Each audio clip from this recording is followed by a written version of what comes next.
Whew, almost forgot. Now I'm recording.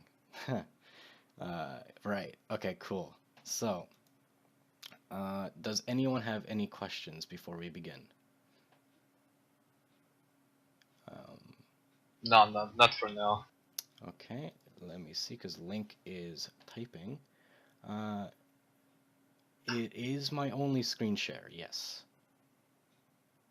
Would you like me to start up a Hangout? That could be as well, but that would take up more bandwidth, so I would maybe rather not.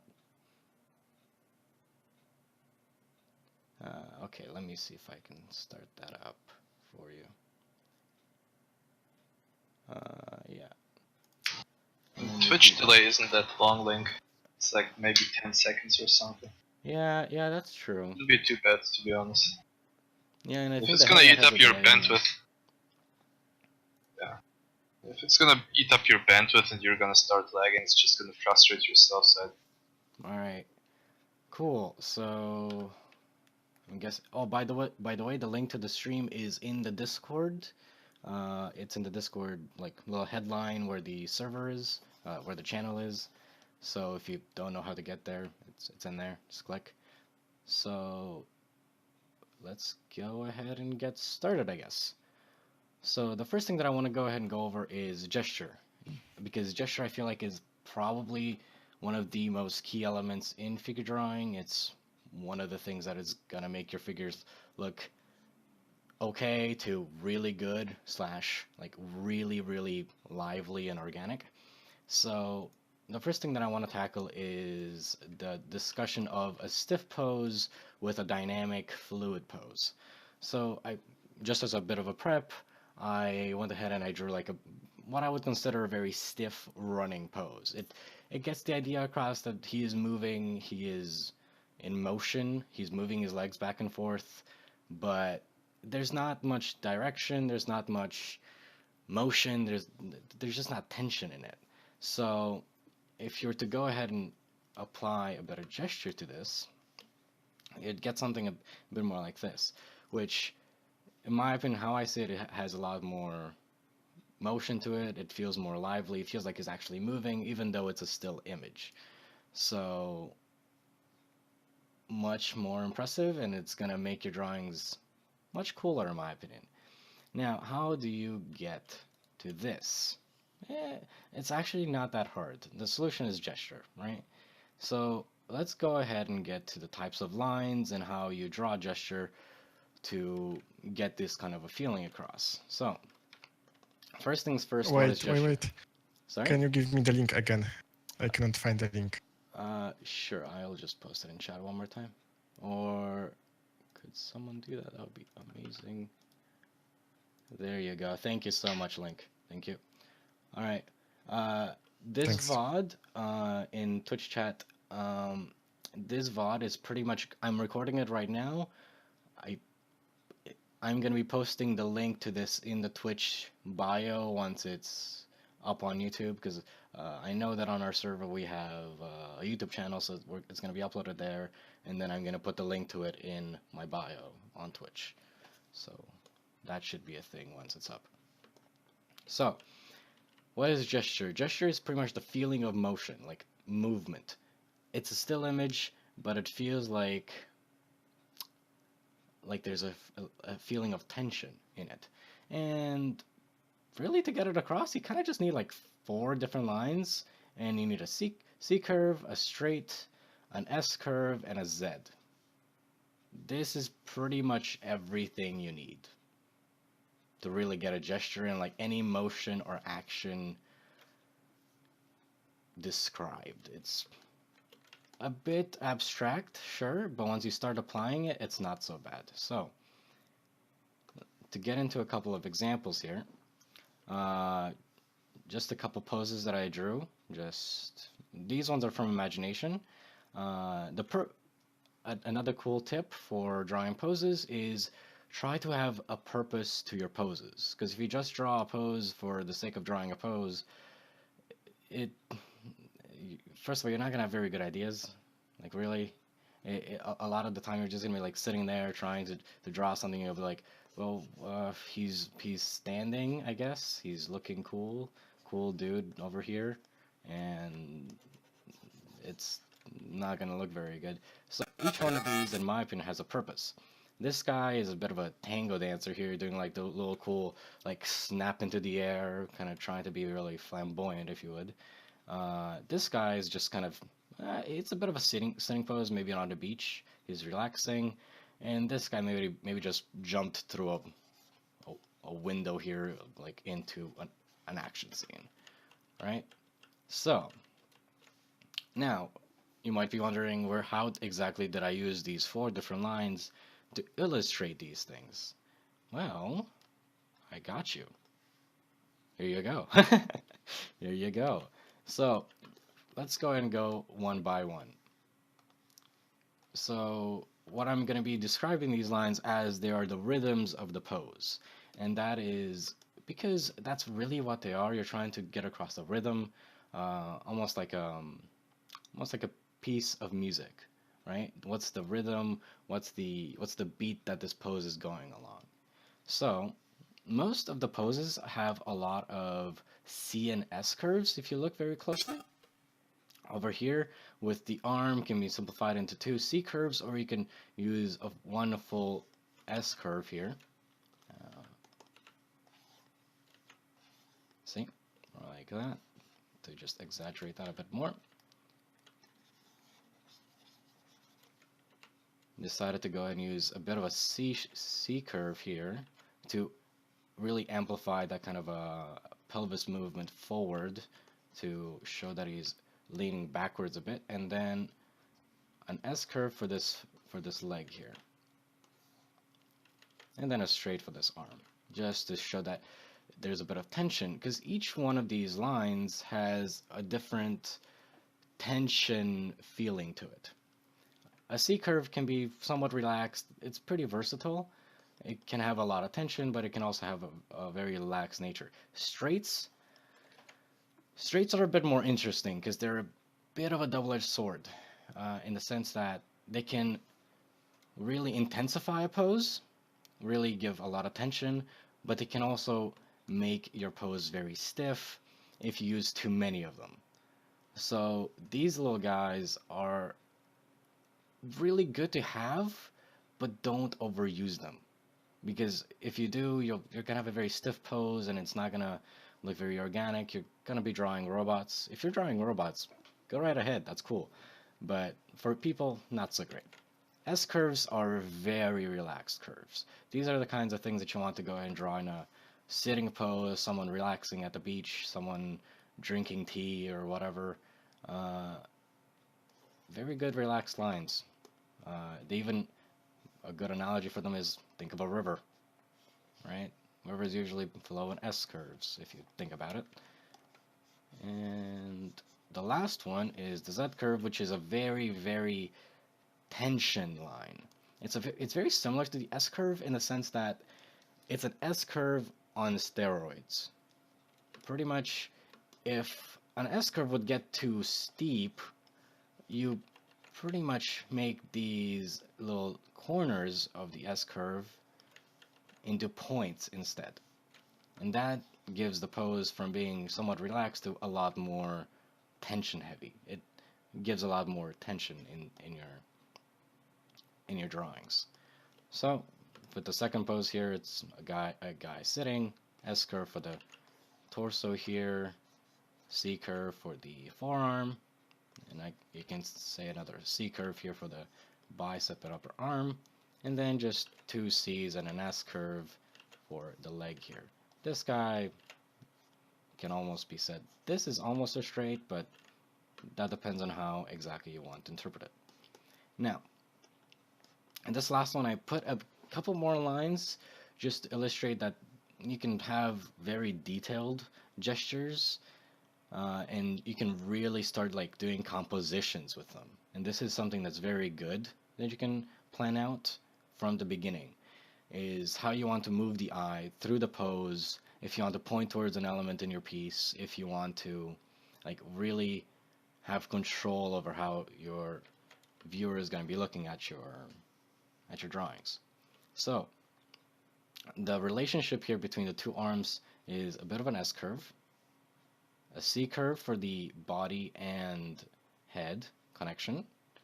And then to add a bit more tension, because he is doing a bit of an action pose, I decided to go ahead and use a Z curve for the leg here. And it can be said that this leg also has one, but since there is foreshortening, it looks kind of like a straight. So it's in there, but it's a bit more wonky. So decided to showcase this one more.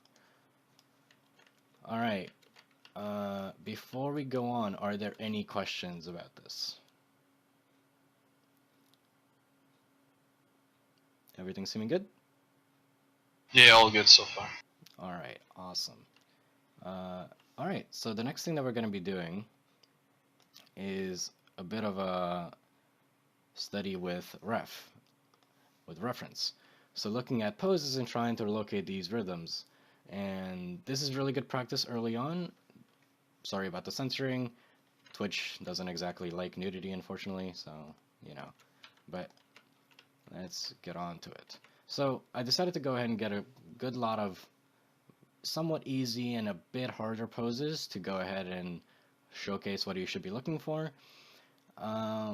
Really good reference for gestures, I feel like, is dancing poses. They have amazing curves, very easy to find, really good practice. If you ever need to like iron out your gestures, look up some dance, you'll have a good time. So let's go ahead and start off with the first one on the top left. So what you should be looking for in a gesture is the big lines of action. What describes the pose almost as a whole, that's the first thing that you should be looking for. So for example, with this guy, you can kind of see that he has a bit of an S curve in the way that he's standing. Just like that. So this is the big thing about it. The first thing that I saw when I looked at it, S curve, instantly. And you should be noting that down and drawing it. The next thing would be probably the relationship between the arms here. It's a quite the exaggerated C curve. It's another C curve for this over there. Let me actually use different colors for this, just so that it's a bit easier. So also, I'm gonna do that. Now, what I'm doing right now is not placing the body very well. I'm just trying to find the rhythms, and that's good. You should be doing that. You shouldn't be worrying about actually constructing the body yet. You should just be worrying about where the gesture and where the movement is.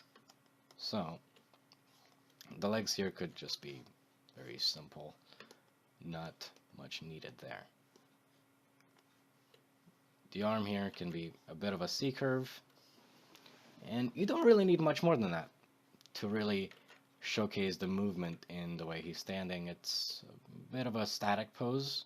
There's not much going on here, so simple gesture. On to the next one. This one's a bit more action heavy, but it's also quite simple. There's not much going on, even though there's a lot of motion here. To describe it, before I go ahead and actually do it, I'm going to take a guess and say I'm going to need 4 lines to really describe the entire thing, which would probably be the one over here, from head to the toes of the dancer over here, from the head of this guy all the way down. So here, come on, Photoshop, don't kill me now, thank you. So C curve for the entire body here, and then you can actually have a bit of an S curve, elongated S curve with his head to his thighs here,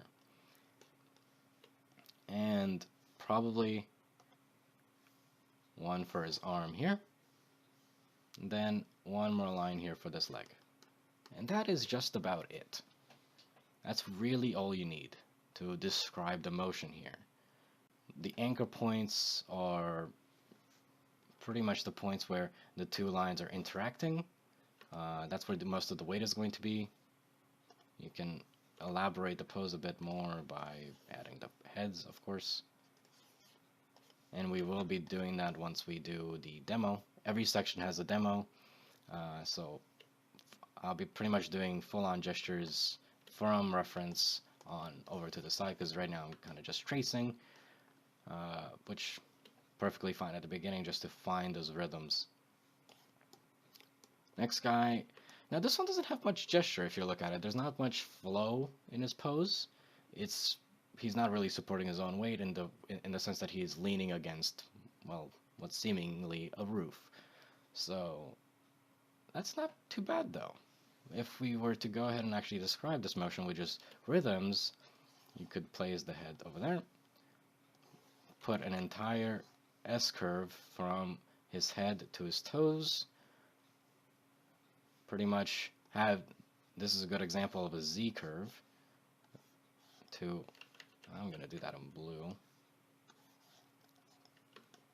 just to describe that motion, and I'll put a green just for this arm, which is 2 C curves, or there you go, a C curve just for the arm there. Or if you want a bit more action, a bit more tension in his arm, you can have, I guess, kind of a V curve, but it's kind of like a Z. You can have a lot of freedom with the way you actually do the rhythms. You're going to be getting a bit more as you experiment, and as you do more, you'll start having your own kind of style with them. Alright, and that about describes this, really. That is just about it. So on to the next pose. Over here, a bit of a ballet dancer doing a nice pirouette. This one has, in my opinion, 1 or 2 lines that are very distinct, which is a C curve over here between the leg and the arm, and then 1 lengthy S curve from the head to the toe that she's pivoting on.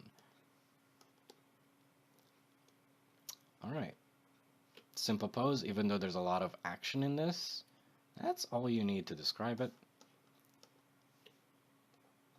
And if you're seeing a pattern of these gestures being very quick, well, that's how they should be. You shouldn't be overthinking them too much, because if you're overthinking them, you might be putting in too many details.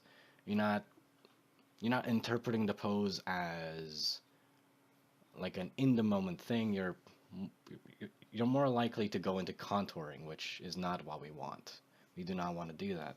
And we also don't want to copy the pose, because copying is just not good in the sense of creating a visual library for yourself. So, let me just get the same red. Here we go. This guy's a bit more complicated. A couple more curves, a couple more rhythms, but again, try to connect the head to the toes in as few lines as you can. So, first thing that I can see here is a C curve from his head to his knee here, and then probably a straight from his knee to his ankle, and 1 more straight for his leg.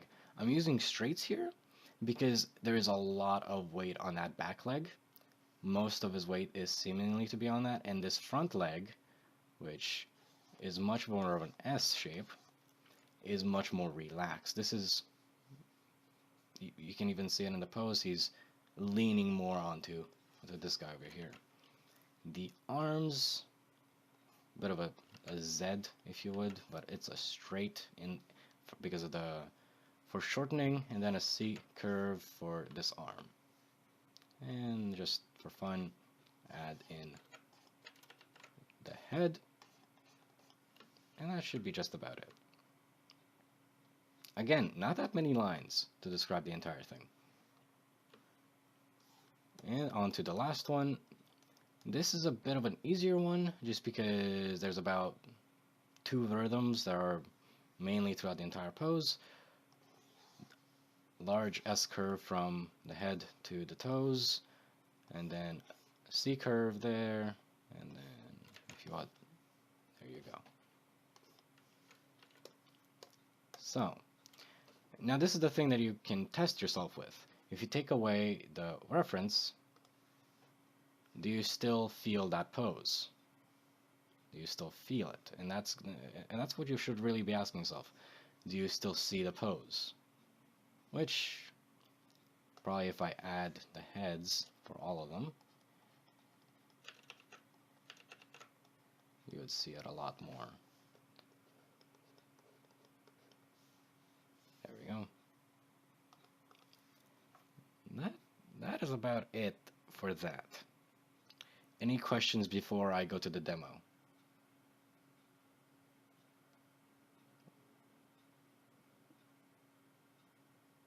All right. I'll take that as a no. That's cool. So, on to the demo. Pretty much it's just going to be trying to go ahead and draw from reference, as I saw that that was the main focus that people wanted. So, in terms of looking at the reference, you're going to be doing what we just did in the last exercise, looking at the reference and trying to pinpoint the big rhythms. So here, you can go ahead and see that this is, his back is quite straight, but we can exaggerate this a little bit by putting a C-curve, a very slight C-curve, into his back, having the head over here. I'm doing this on him just to go ahead and showcase what I'm seeing with it. A C-curve for his thigh. His entire two thighs here can actually be simplified as an entire C-curve. Straight for the lower leg. And this can almost be a sort of Z-curve. And then C-curve there, and then C-curve for these for this arm that you don't see much of, but it's there. So, if we were to go and actually draw this pose out, start off with the head, go and start getting the rhythms in there. So, the C-curve for the back, C-curve for both of the legs here. Don't be afraid to erase at first, and to keep on like fixing things as you see it. You're not trying to copy the reference, but you're trying to get the feeling of it.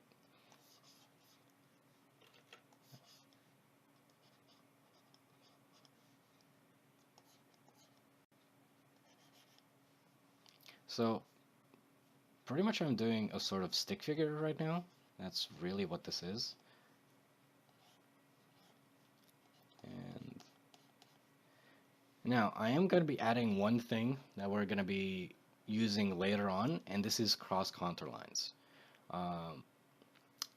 What they are is, if you were to have, let's say, a box, to just explain what they are in case people don't know, a cross contour line is a line that goes from one side of a shape or a box to another. So this would be a cross contour.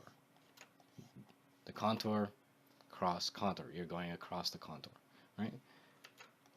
So this would be it right there.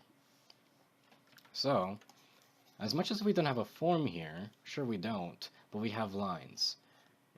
And for example, what these are going to be used for is later on when we want to break the body down into simple forms. This is going to help us in locating where we want to put our cylinders and our boxes and how we want to orient them in perspective. So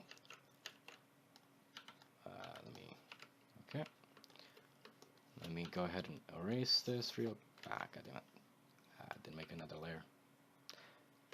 Noted, I have to make new layers of this. Cool. Alright, but I can use yellow. For example, the arm here would probably be a sort of cylinder here. I'm going a little bit further, but just to illustrate the point of the cross contour lines, you're trying to see what the volume is a little bit in the gesture, right?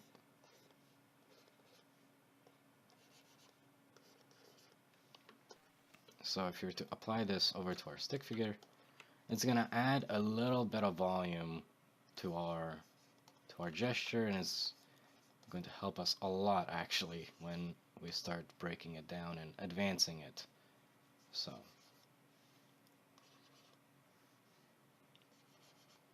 something like that. It doesn't need to be too fancy, really. So, and you can add the crossbow if you want, just for fun. There you go. All right. Any questions about this one, or the cross contour, or anything like that? I have one, kinda. Alright. When I start to draw, like, super beginner level, right? Okay. And you're still not super familiar with proportions, should I go find find some reference photos and just do the gesture over those and then build that to build upon the character? Or do you think just do everything from scratch? If you're just starting out, yeah, go right ahead. Try to find the gesture over the reference, like how I did in the first exercise here. Literally, go right ahead if you're doing it in like IRL. Get some tracing paper or like putting against the window or something, and just go over it. Find the rhythms, and once you have that down, kind of what I'm doing here is just try to go ahead and then take that gesture that you just did over to the side, and don't just trace it, do it freehand. In terms of proportions, um, in terms of gesture, that's a little bit interesting, because personally I don't do too much measurement. I look for relationships. For example,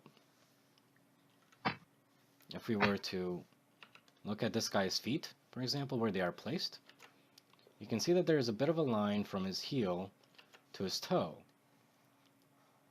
that I try to go ahead and replicate over here, right? So I am sort of measuring, but also sort of not, in terms of getting the proportions, like if the head is too big, or if the legs are too big, or if the arms are too long, or something like that. Sure, you can go ahead and go for some like just proportion diagrams, looking at Loomis, looking at different artists to see like the 7-head figure, 8-head figures, and all that kind of stuff. The thing with those, I find, is that they're really not going to help you when you have something like this, right? Because in all those diagrams, you have the person standing, usually straight on, and not much is really happening, right? Because they're kind of just standing there. And there's not, for shortening, you don't really know what it would look like, for example, in this. And there are ways to do it with perspective and doing all that kind of stuff, and like doing different kinds of measurements. I personally find that way too bothersome, just way too much technicality. I eyeball things 99% of the time, honestly. Anything else? What else do I do? I would say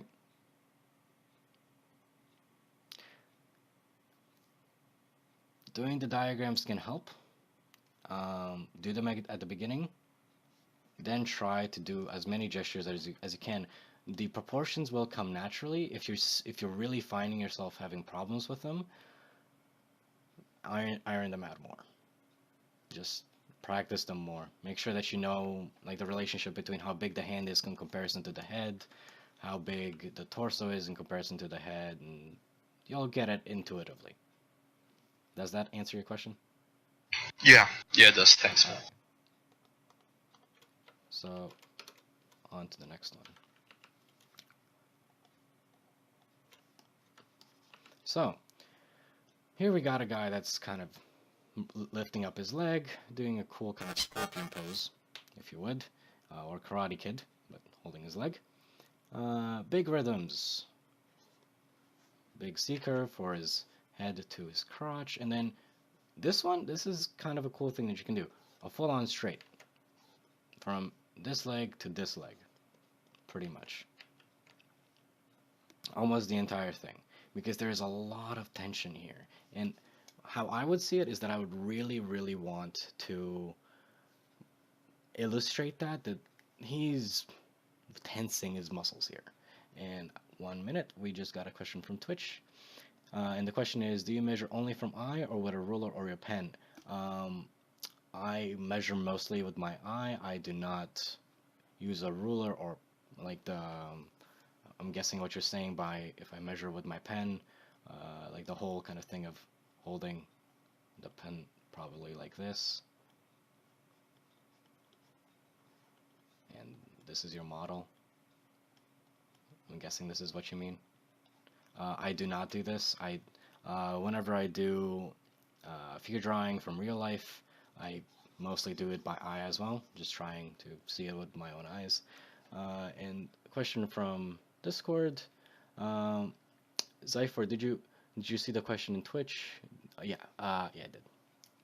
All right, awesome. Thank you for the heads up. I just saw it. So, right, big rhythms, C curve, straight, and you can have another straight for the leg over here. Now, taking this over to the side, we can go and place the head. Let me actually do this in black.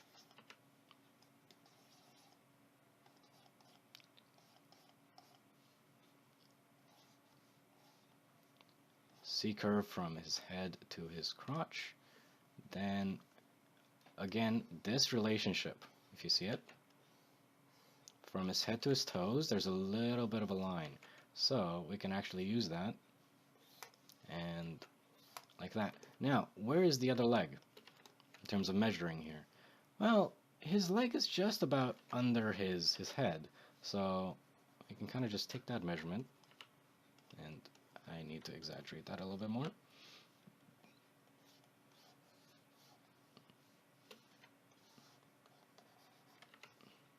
And this arm, pretty much like this. And this arm is holding on to his heel over here. So, let's add a couple cross contour lines to help us later.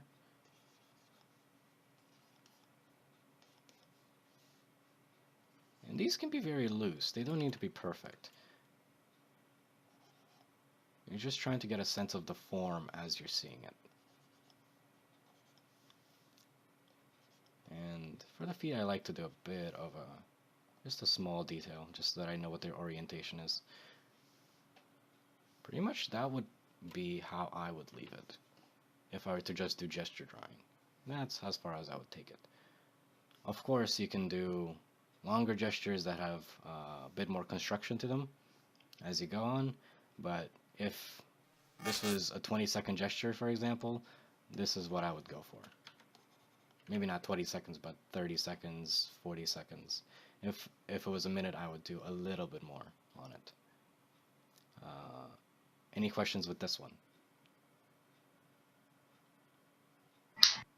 Kind of a general one, I guess. In the beginning, how long should the gesture drawings be? Should I straight up dive into 30 seconds or like take 5 minutes? No, I would say to start off with a minute, 1 minute gestures. Then as you get comfortable with those, go into 30 seconds. I would half it.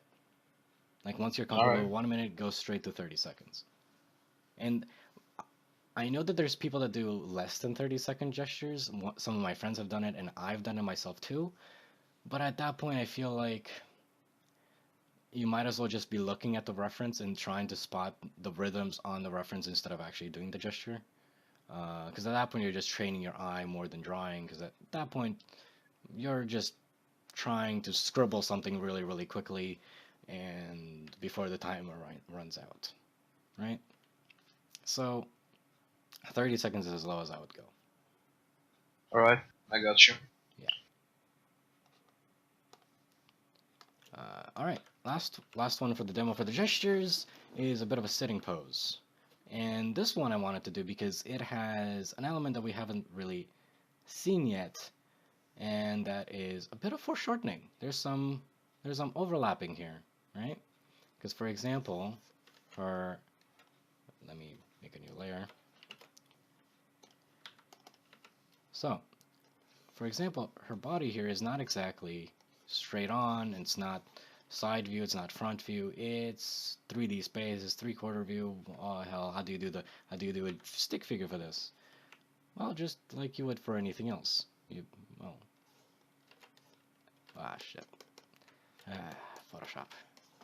Alright, so S curve from the head almost all the way down to her butt. Then the legs here is almost straight. Then C curves there. For the arms,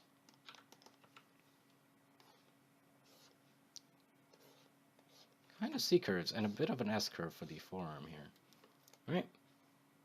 So taking this over to the side, we can go and just place in the head.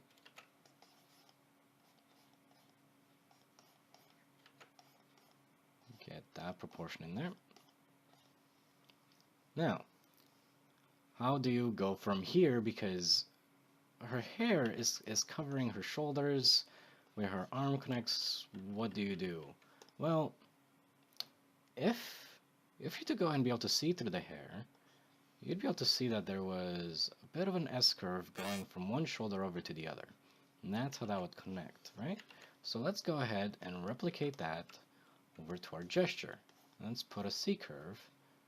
Then, for this body, S curve.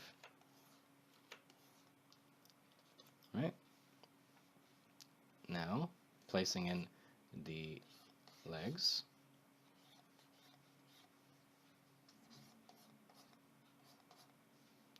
And then lastly, the arms with a couple simple lines. S curve for the forearm. And now to do the cross contour lines, these ones are a bit easier. How you can tell a lot of the time where the joints connect, you'll see this kind of a line here, which really gives away the cross contour, which is really nice. Look for these things because they will help you in finding how the perspective is. For example, the dress here, the dress here actually tells you what the cross contour of her body is.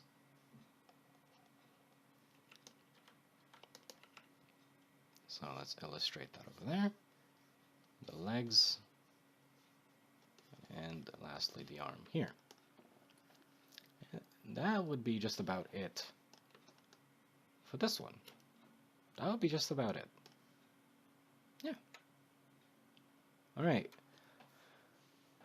So that is it for the gesture section so far. Are there any questions before we move on to breaking down the body into boxes, cylinders? None from me. Alright. No. Okay. Anyone from Twitch or... Okay. Okay. Well, if there's any questions, feel free to ask at any point.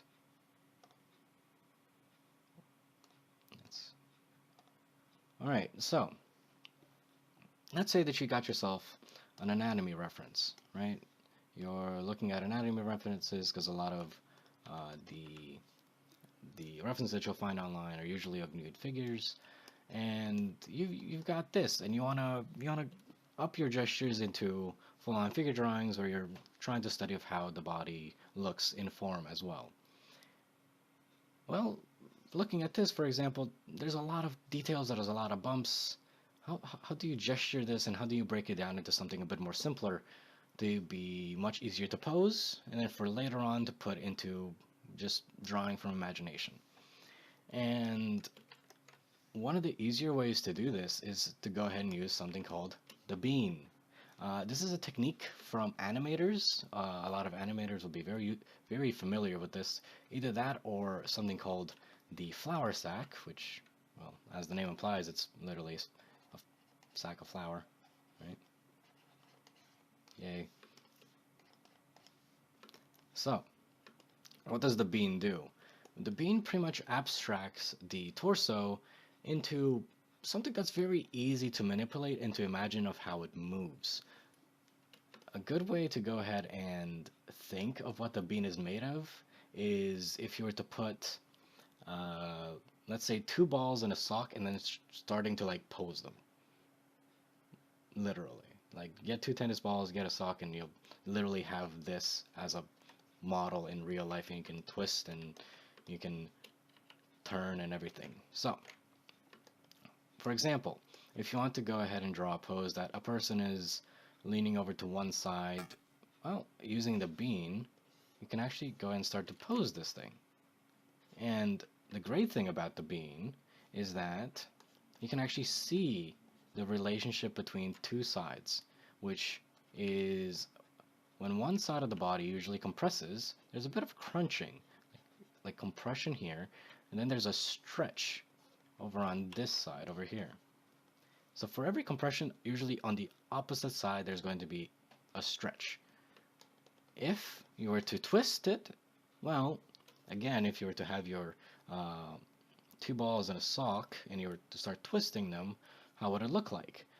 Well, you'd actually be able to start seeing that the bean can illustrate that as well, right? If this was a bit on perspective, let's add boxes to this.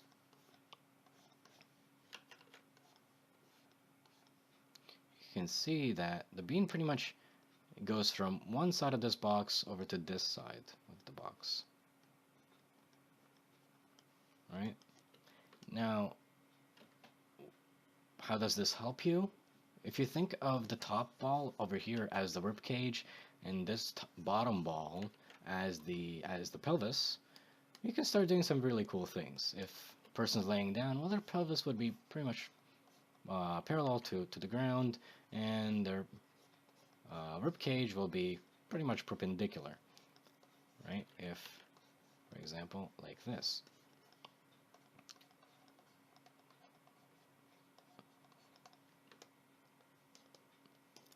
It can get you really good for shortening if you have a person like doing gymnastics or something and they are bending over and you need that kind of a thing, or if the person's on the ground cowering.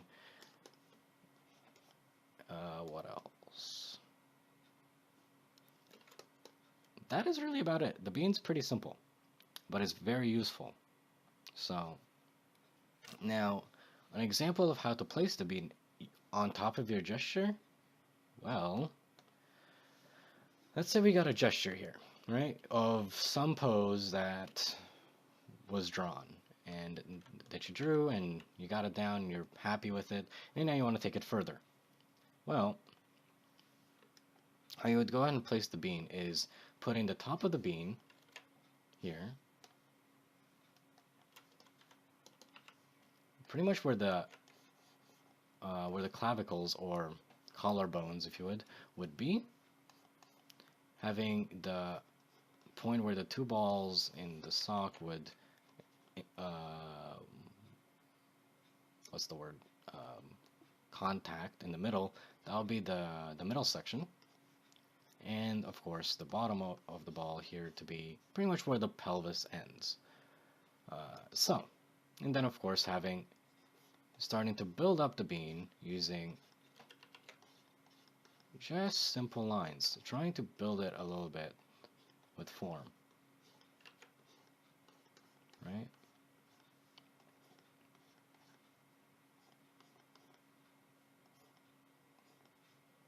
For example, and something that's really useful is having a center line, because that will tell you what the orientation is.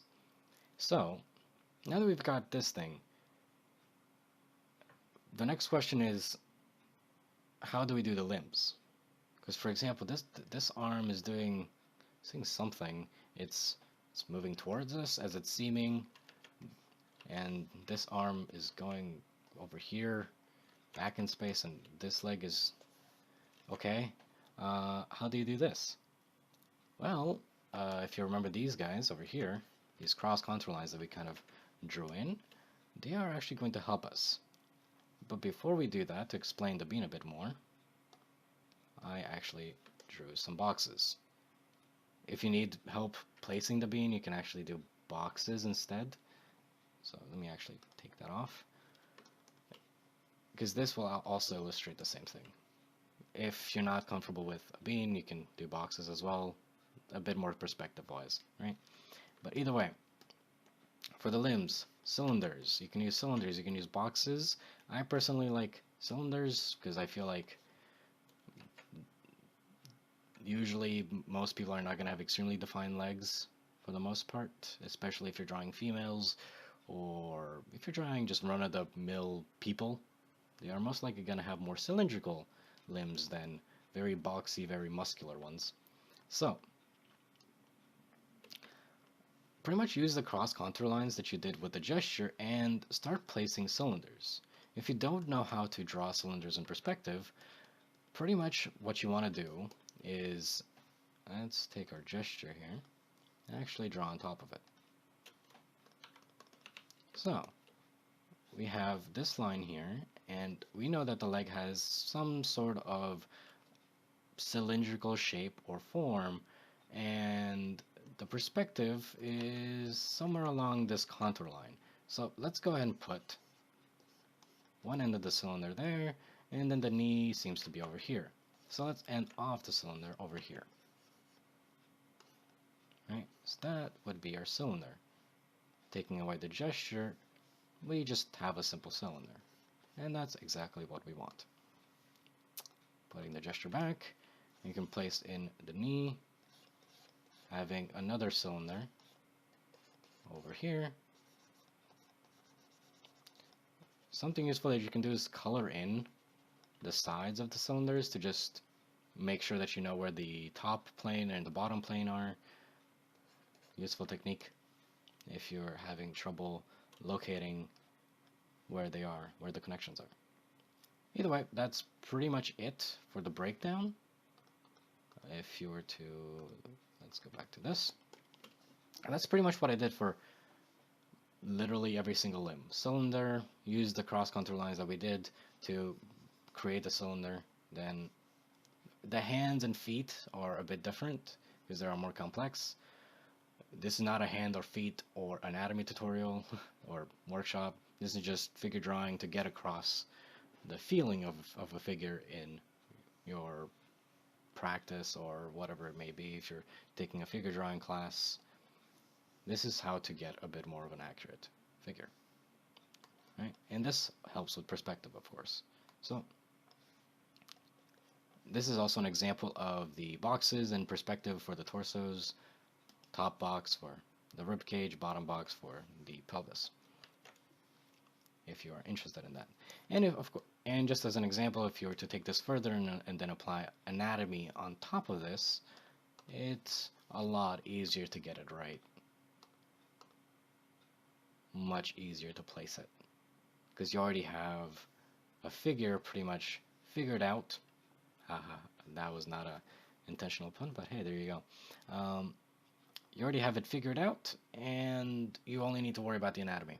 You don't need to worry about the perspective, you don't need to worry about the gesture, you don't need to worry about the placement of things to make sure it makes sense. You just need to worry about the anatomy. And to me, that's really nice, because anatomy is hard. It's hard. So making it as easy as you can for yourself is quite nice. Before we move on to the demo for this, are there any questions?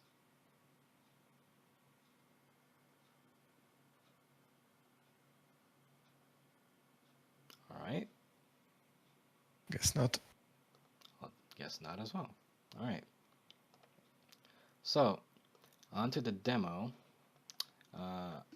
Seemingly it's been about 40 minutes. Let me actually just... Yeah, about 40 minutes. So, I'm going to try to... Alright. Because this should probably take another 10-15 minutes. Then figure drawing. Yeah, okay, we should be good. We should be good, yeah. Alright, so we go ahead and have a pose like this. The first thing that you want to start off with is the gesture, right? Let's go ahead and get the gesture down.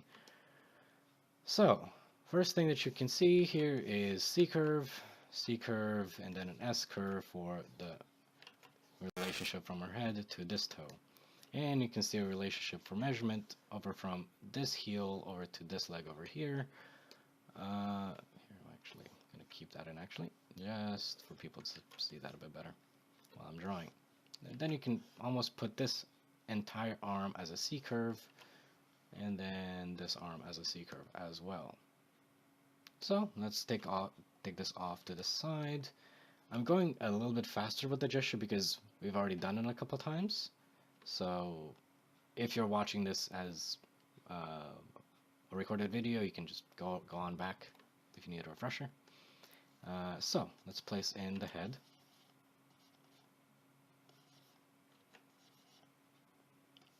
Put that first line for the head to this foot over here. Put the S-curve from the head to the toes.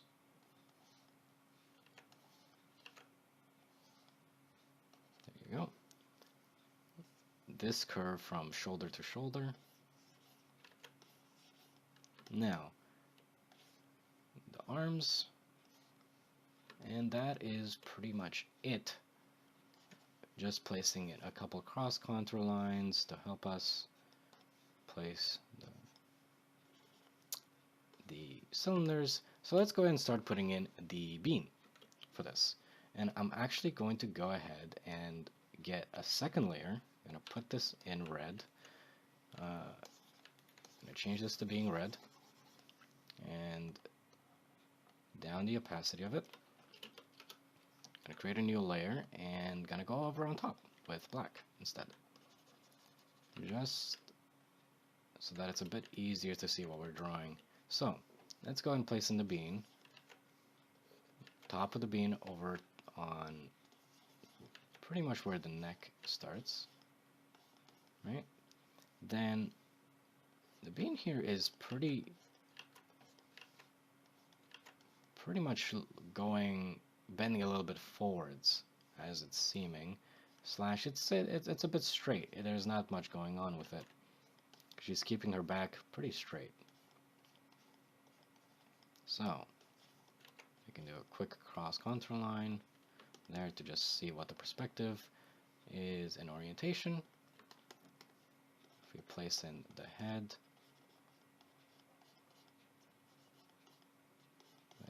eye line over there. Now, this is going to be a bit interesting. This leg right here. This leg. What do we do with that leg? Because that's a bit odd, right? It's straight on. What exactly do we do? Well, it's for shortening.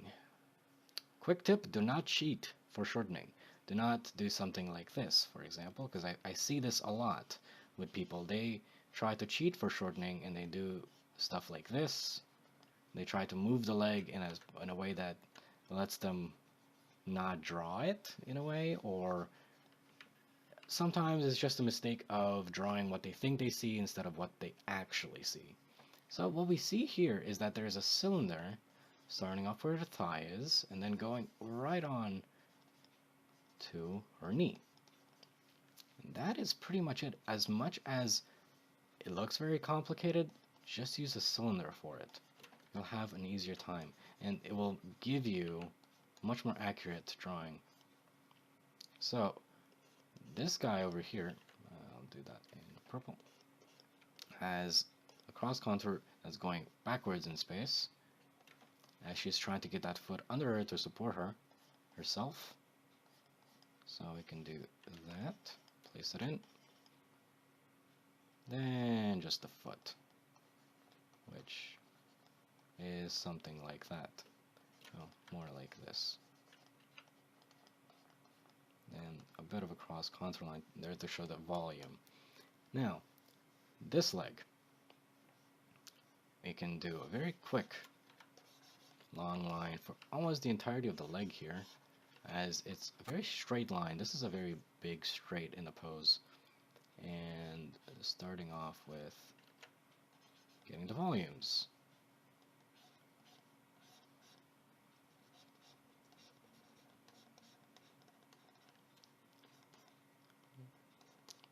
Something like that. And now for the arms,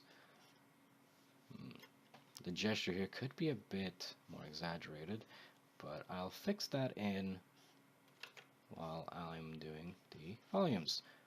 Remember, you can change it up and fix things as you go. You don't need to get things right the first time, especially as you're learning. It's pretty hard. Now, for the relationship between the leg and the hand is around there, right? So if we go and place the arm, then this guy there, and then one more cylinder for the forearm. That, with the help of this glove, we can actually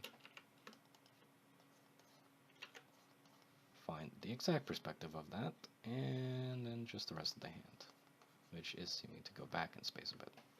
So, with that, we pretty much have the entirety of the pose sketched out and placed in space, and we can use that to put anatomy on top, or clothing, or whatever it is you may want to put. Any questions before we continue?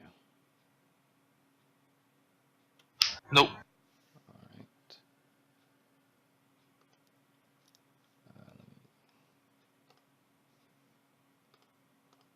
On to the next one.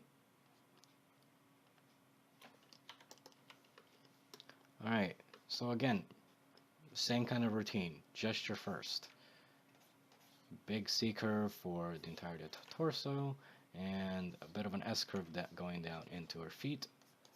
You can put this leg exaggerated a little bit by putting a C curve and then another C curve going backwards, and then this entire arm is straight. There is quite a bit of tension there that you do want to illustrate. And then S curve for the back arm over here, as it is quite relaxed. And a couple of cross contour lines for showing the volumes. And just a bit of the head here. There is actually a line here that's very nice that I want to illustrate before I go on. So, that's pretty much the entirety of that.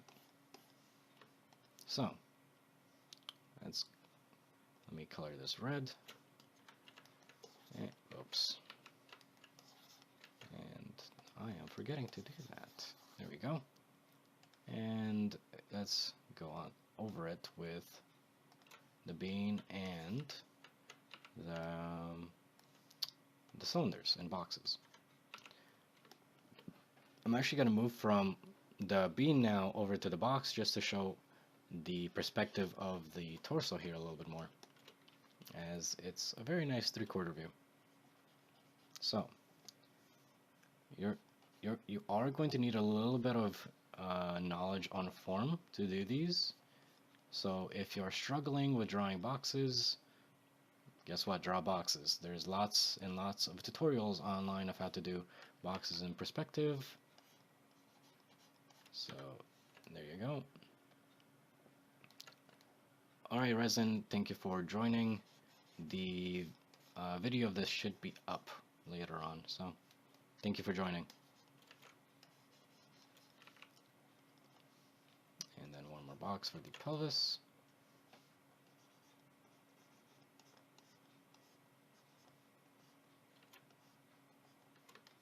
And center line. I'm actually going to make this box just a bit smaller.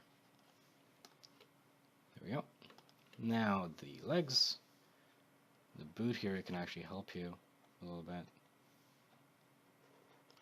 as you can see that that's the perspective for the leg. So let's illustrate that over here. And of course the cross contour lines that you did before. So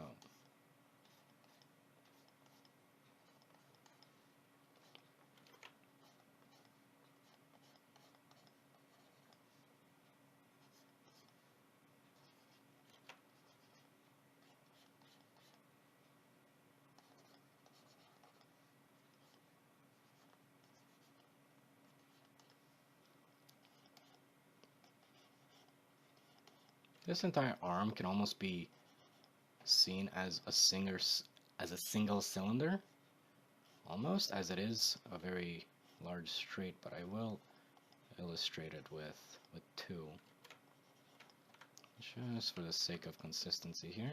And then Just a quick sketch of the hand and the little pea shooter. There we go. Adding in the head. I did not actually go over this. You can draw the entirety of the head as either a cylinder or a box, depending on which one you prefer. I see that we have another question from Twitch, and is the bottom of the box always the chest line? The bottom of the box, I'm guessing you're thinking of this one, is if you're to see what the rib cage is. If you have your rib cage like this,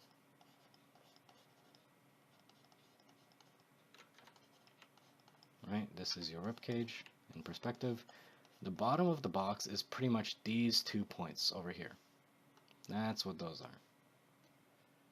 Does that help?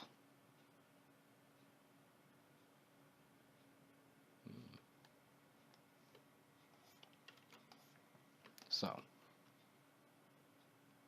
alright, I shall move on. I hope that helps with that question. Alright, and for the shoulder here and this arm, simple cylinder, and then hand. That is that pose, pretty much in its entirety. Yeah, there you go. Alright, on to the next one.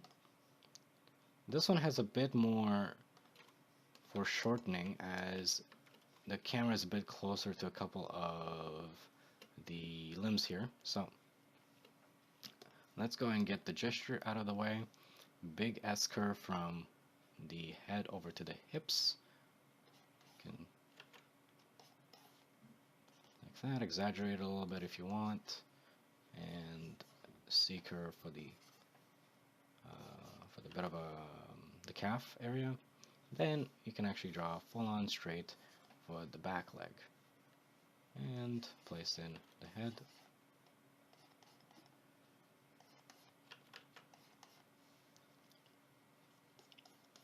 Do a couple cross contour lines so you know where the perspective is.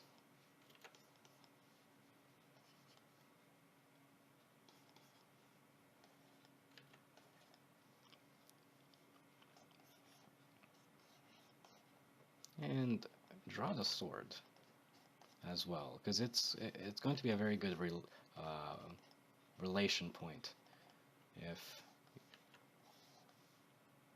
you're having trouble with that. You can use it as a point to reference stuff to. So, and of course the hand here. Alright, let's go on to boxes. Wait, did I draw? Let me make that in red.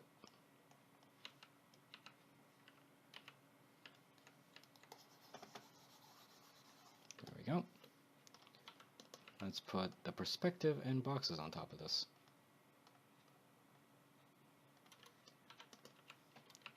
So, I'm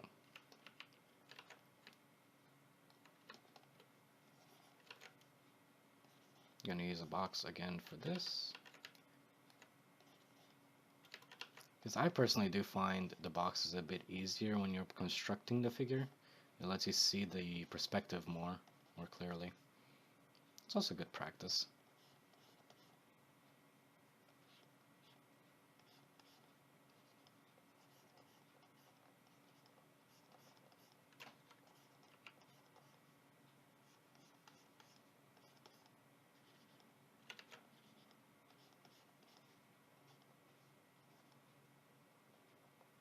What this line here is, by the way, if this is pretty much the spinal cord, right? How it would connect the rib cage to the pelvis.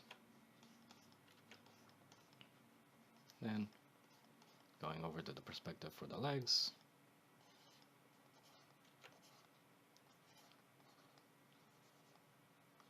And then the boots.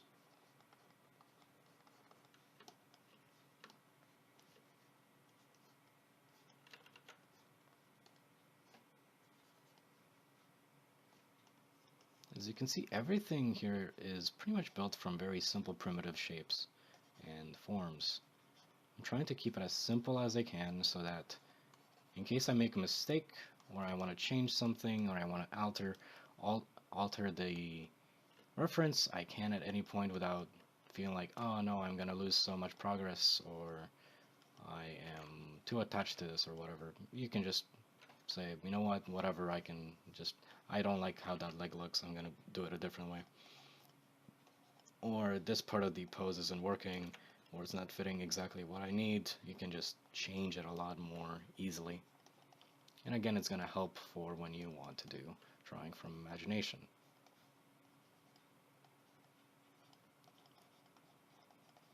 And simple cylinder for the head.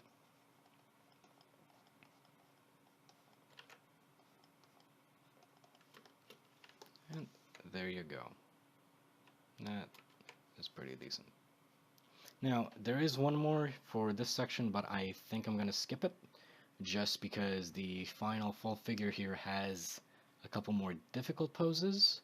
So I am going to go ahead and skip over this one.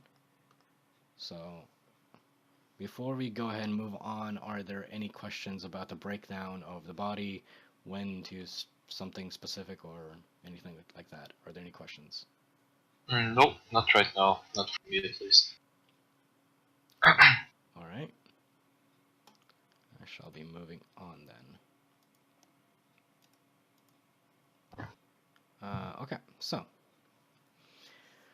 pretty much what this part of the of the demo will be is just going to be me trying to go ahead and show you what my process is for figure drawing when I'm just doing my own practice or studying or anything like that.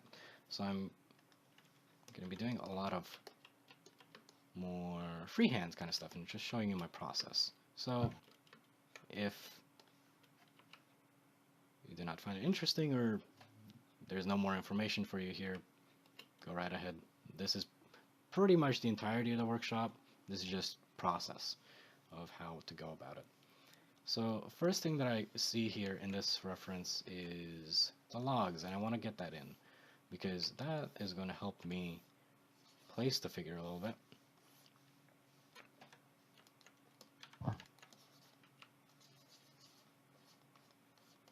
There you go.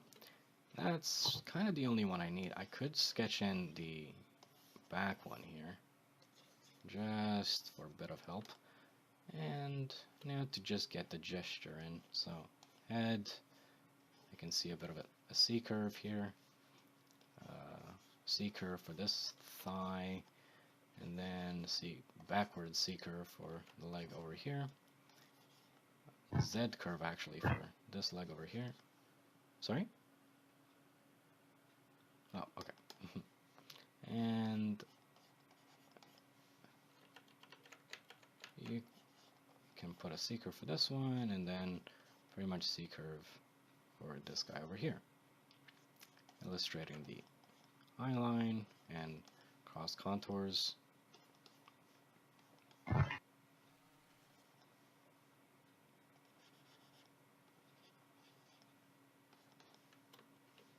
And about all I need. All you need. Alright. Let's take that further.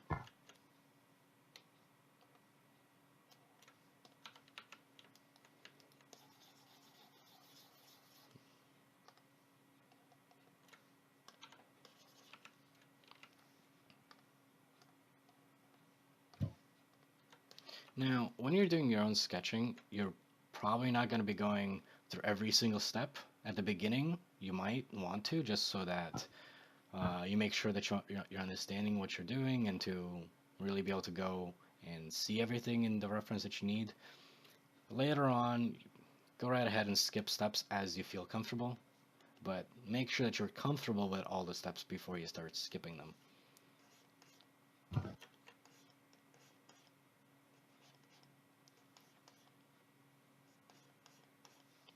So, again, pretty much the same story, trying to get the perspectives of all these body parts correct.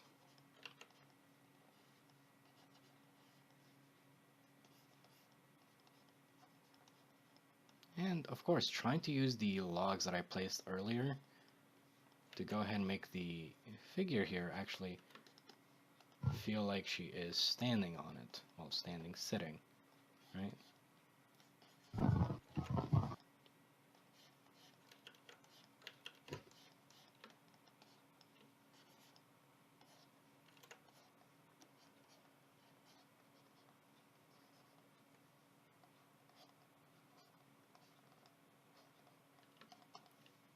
And cylinder for this thigh.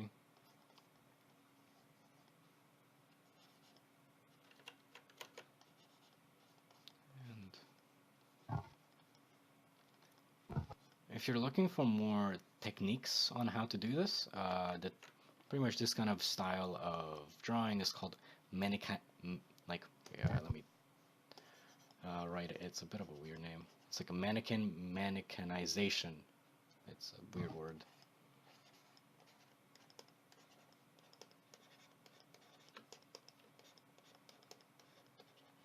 Mannequinization. I think that's how you spell it. I hope.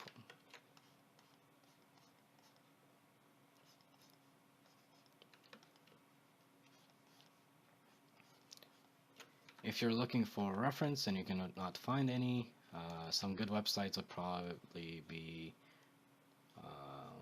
Quick Poses. I use it a lot. Anatomy 360 is pretty good as well. There is a website called Line of Action that also has very good references for both humans, animals, and expressions. That one is quite good. That is pretty much that in terms of the perspective. That would be it, pretty much. Now, I'm actually going to take this all the way and going to do anatomy on top of it. I'm going to take away the gesture though, because it's starting to get a little bit messy. So, and this one will be the only one that I actually go through the entire process. For the next couple ones, I'm just going to be going through what I would call my normal everyday kind of process of how I do my drawing and showcase that as well. So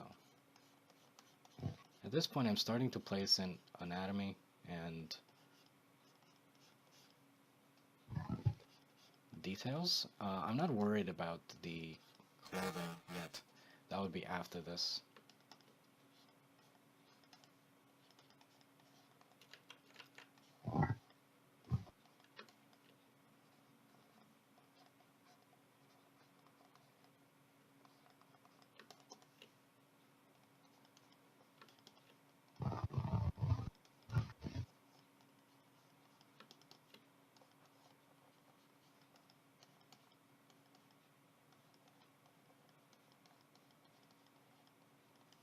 So, again, this is not exactly an anatomy tutorial. I'm not nearly good enough to, or have enough knowledge of anatomy to really be giving tips on that. So, lots of amazing people for that. Look at Glenn Vilpu, look at Bridgman. Trust me, you can find lots of resources online for that if you're having trouble with it.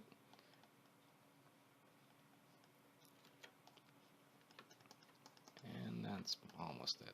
Yeah, there you go. That would be good enough for figure drawing. So, on to the next one.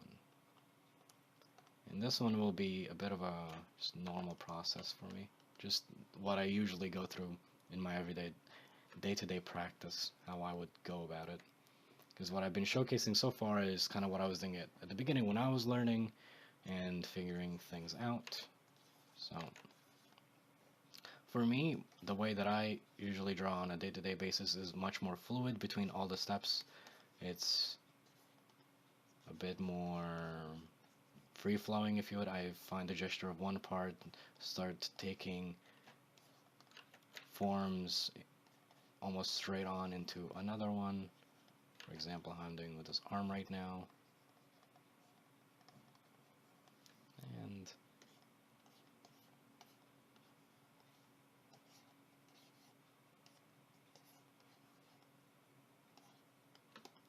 for the lower body. Well, a little odd to say because he's upside down, but I did want to get the entire gesture because there's it's a bit more tough because he is dancing. It's breakdancing.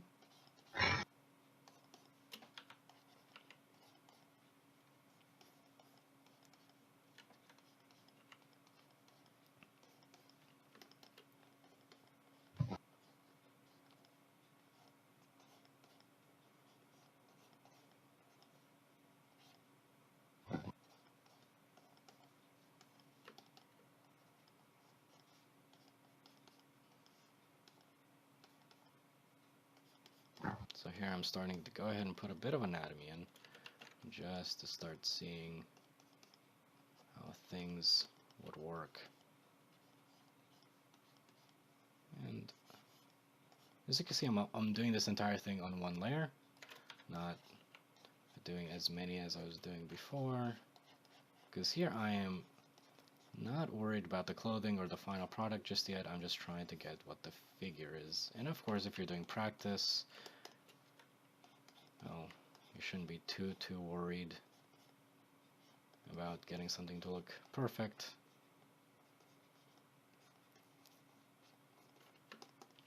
And there you go.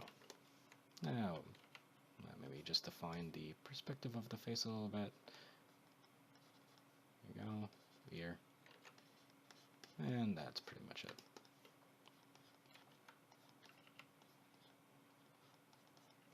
Yeah. So what I tried to go and do the most is try to get the feeling, and kind of went through the process that I was going before, just going through every step a bit more fluidly between them. So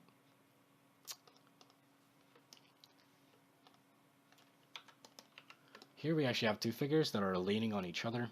It's a bit more of a complicated pose, but the gestures themselves are still pretty simple.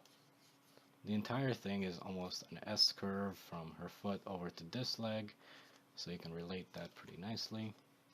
And then start getting the gestures from every individual separately. Of course, if you're making any mistakes, that's fine. Go ahead and just fix them as you see them. So, trying to get the perspective here of her butt because her torso is twisting a bit. Place in the head. Then the gesture and placement of the arm, as you can see there's a lot of weight put on this one.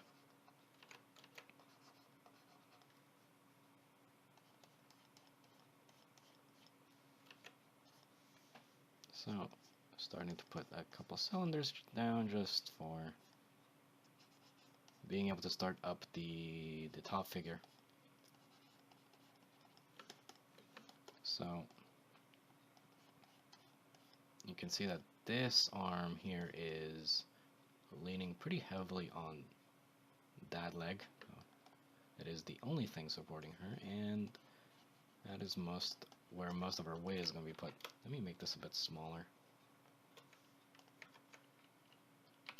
so that we can fit in the entire figure. If you're actually having a problem with that traditionally, and traditionally you can't really resize, something that's pretty cool to do is, if this is your page, put a box. So if this is your picture, try to make this outline of the picture over here, and then you can start placing your figures so that you do not go outside of those bounds, and if you do, you still have a bit more page to go from.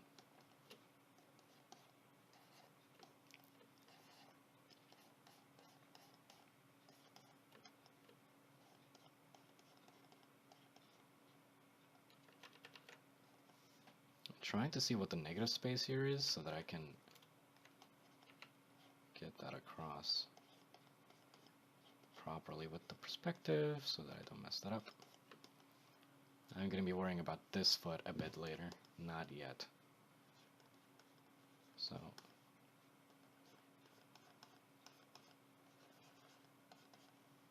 get the other hand in there. And finally, the final leg here that's actually a bit odd in the way it's placed.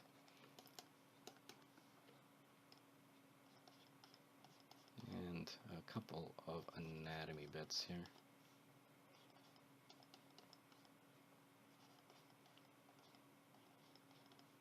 And now the leg, finally.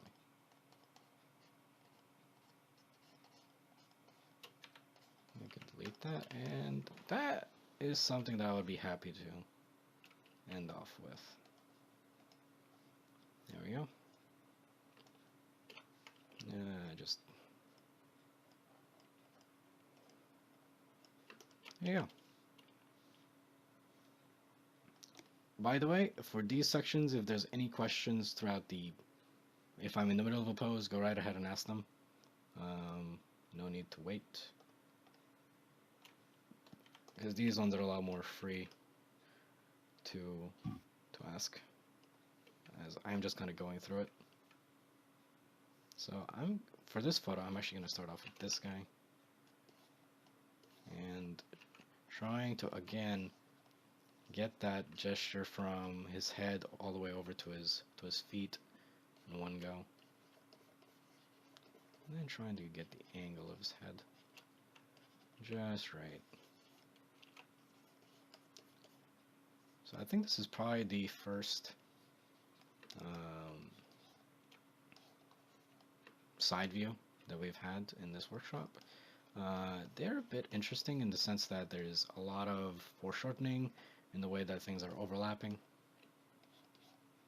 but they shouldn't be too bad if you follow the gesture and the way that you've started to go in place your figures. It shouldn't be too bad.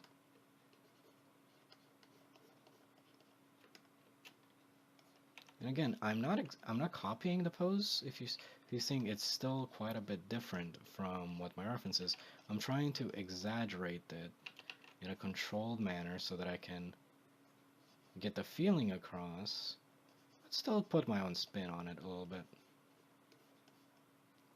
So, and this will help if you have your own style, or if there's a style that you want to experiment with. This will help with not being bogged down to what your reference is. You are much more free to do whatever you want. And now this guy, which floating, so not as easy as someone that's grounded, because there's no, well, it's a lot more weightless, if you would, but the gesture works the exact same way as if he was on the ground. You're just trying to get the big rhythms down.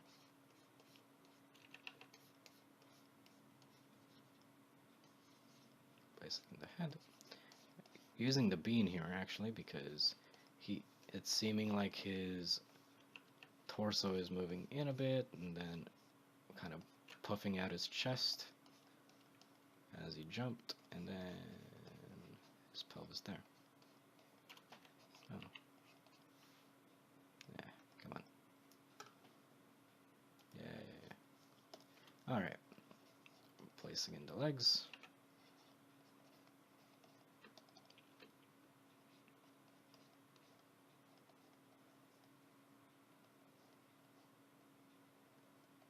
I'm actually going to resize him a bit, just match the reference a little bit better. And placing that head with a cylinder.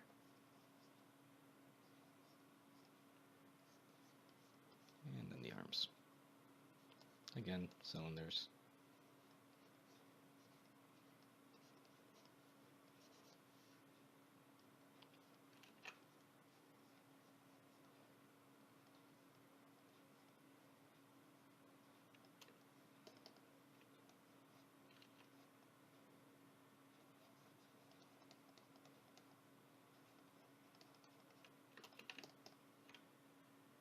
That looks alright.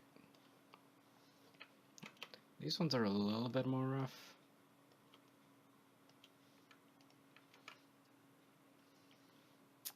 Okay. Now, there is one more thing that I want to go over. Well, this an imagination drawing is, and that is if you have, or if that's a bit odd, or if it's a bit harder, or if there's just not that much gesture to it. And this is a pretty good example of a pose or a reference that you may want to illustrate, but it's just, it's stiff in the way that there's just not much movement. Well, for example, in this one, he's literally just standing there. So finding the gesture, well, it's there you go. That's there. But okay, let's go ahead and try to make this a bit more interesting, right? So this goes on top of what I was saying before. Don't copy it. Try to analyze it, and at this point, try to modify it so that it works better and then it looks better. So kind of what I want to do here is make him look a bit cooler. So let's add an S curve. So this is where his head will be, right? So maybe having him have a bit more of a dynamic pose by having him more in a 3/4 view, placing in the shoulders, then having his rib cage kind of facing off one way, and having him jut out his pelvis a little bit, just like that. And again, using the boxes to illustrate it, and center line. Still kind of following the gesture that he has in the photo of the arm just kind of sitting by his side. A little bit Superman-like, if you would. And then the legs.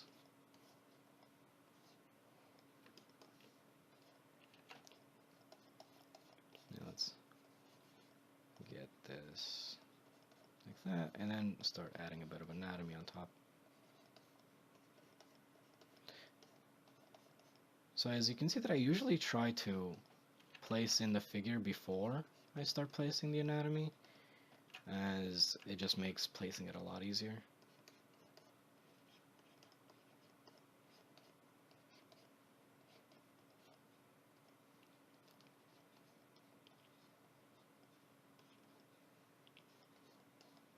And there you go.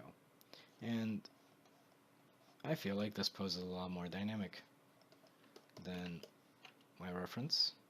It feels like there's more energy to it. He's a bit more relaxed. Not so camera shy maybe, but you know, happens to the best of us. So, now to a pose that's very odd, like this one. A lot of overlapping, a lot of, well, contouring that's really odd. And how do you deal with something like this? Well, what you can go and try to do is, instead of just trying to get the gesture, you can try to get the shape a person has taken, which in this form is a bit of an odd trapezoid in its own way, kind of like something like this, right? If you can see it, just like there, there. That's the kind of shape that he's sort of made with his body in this pose. So you can kind of place that down. I'm going to make that a little bit lighter, just so that I can work with it.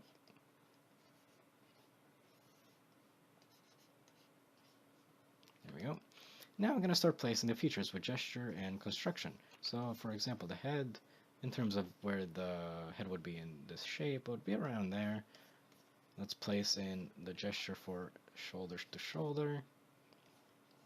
The arms would be a little bit lower than where we placed the shape, and of course the legs will be jutting out. Just like that.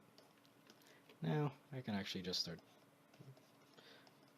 placing the anatomy, because as much as it would be good here to place in the forms, because there's just so much overlapping, it would get very ugly very quickly, very messy, unless of course you like to work with a lot of layers. Then that's fine, you can do that and really work it out.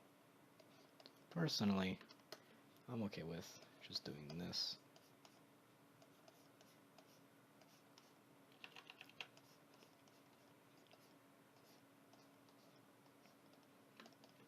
And let's have the legs coming in. Adding hints of where his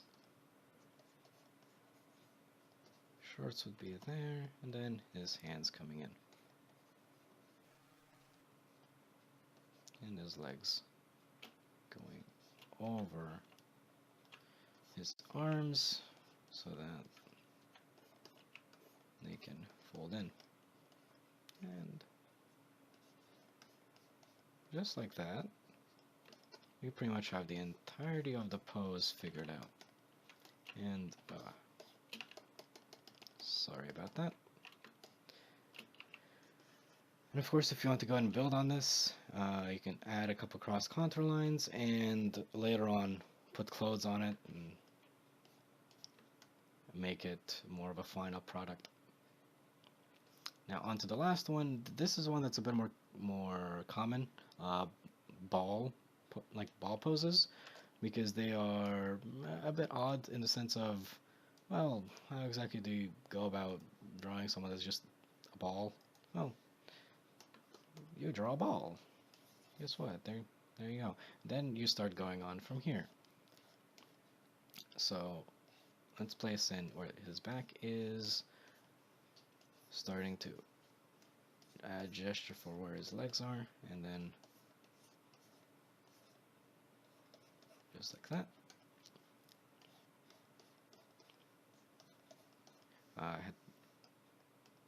His butt would be placing down like here, and now I can already start putting in cylinders and construction for where the limbs would be to get the perspective right. And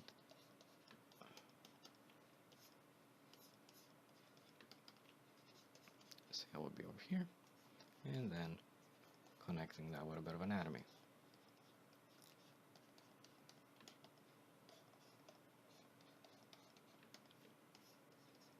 And that about does that. That one is a bit quicker, because as much as ball poses are a bit odd to look at and describe, they're not so bad to draw. So, and if you're having trouble with them, keep drawing them. Just keep trying them. Alright, and that is that section. So now I'm going to be doing a little bit of imagination drawing. Before we get to that, are there any questions?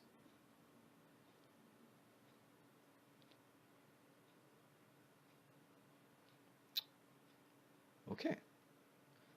By the way, for people watching this that is pre-recorded, I'm quite sure I have my Twitter down in the bio on Twitch, so you can see it on there, and I will ask to have my Twitter also in the description of the YouTube video. And if you're on Discord, well, you know how to contact me. You should, because you're in the channel, so there you go. And you can ask me questions, and I'm happy to answer them. So, now, these guys are actually a couple figure drawings that I did before the workshop, just as a bit of a prep, but I wanted to go and just show how I would have gone about doing figures without reference, right? This is imagination. So the way that I do kind of figures from my own imagination is I try to get the pose in my head first, make sure that I know what it looks like, and trying to get it down on paper as quickly as I can, gesture-wise. Because if you try to go and start off with the details, the image in your head might start getting fuzzy, and then you're going to lose it. So I try to get that on pose as fast as I can, just so that I don't have to worry about it as much, or I don't forget it. So as you can see, it's the same kind of process as before, trying to get down the gesture. For this one, I was actually having a little bit of trouble placing the feet and how the perspective would be for these things. So I actually placed myself a ground plane using perspective, which, if you're ever having trouble with perspective, place down a ground plane and it should help. If you don't know what that is, Google perspective. Very useful, very useful. So, again, just normal run-of-the-mill gestures, then started adding the bean on top. So to showcase how the torso is twisting or bending or scrunching in different places. For these two, since there's two different figures in this one, I actually decided to do a second layer, just that it's a little bit easier to see it and not have to like erase or anything like that. So just a bit easier, quality of life stuff. And then on top, of course, I decided to skip a little bit of the construction side and just went directly for anatomy, just to place it. I'm still using a lot of the construction techniques of cylinders. If you really look at this, there's those cross contour lines, and they're still very cylindrical and boxy. For example, the heads are still very much cylinders, and I'm just adding a little bit of anatomy on top. So now for a very quick demo, which is probably going to be 10-15 minutes of just pose drawing from imagination. So hey, just gonna be trying to explain what I'm doing while I'm drawing from imagination. So first thing that I do, as I said before, try to get a pose into my head. What do I want to draw? Give them a purpose, so they're not just standing there, that there's an action, a purpose, right? So let's see, I'm actually doing this off the top of my head, so I don't have anything prepared for this section. Let's do someone doing heavy lifting. Let's say that he's trying to, there's a carriage here, let's say, and he's trying to pull it, right? So the first thing that I can see in my head is a bit of a C curve, just for where his hands would be pulling on the rope. His head would be tucked in a little bit, his legs would be trying to,